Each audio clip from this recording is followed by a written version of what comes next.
सही कह रहे हो मैम। क्या हुआ सेजल मैम, अचानक चुप हो गए? ये गंदी कुसुम मलिक मैम की शक्ल दिख गई, अब का मेरी हंसी निकलेगी। शक्ल देख के ना मेरा मूड ही खराब हो जाता है मैम पूरे दिन में। हैप्पी बर्थडे मैडम जी। थैंक यू भैया।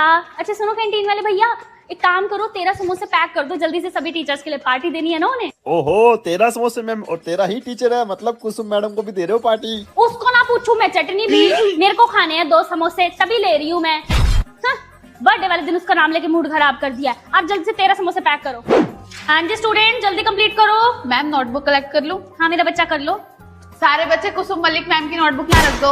ए कुसुम मलिक मैम का काम ना उनके पीरियड में किया करो, ये मेरा पीरियड चल रहा है ना। चलो यहाँ से दिखाओ भाई टेस्ट।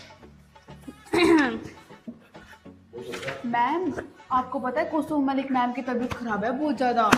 तो मैं क्या करूं? कर्मों का फल है भाई, कर्मों का फल। ना लड़ती मेरे से तो ना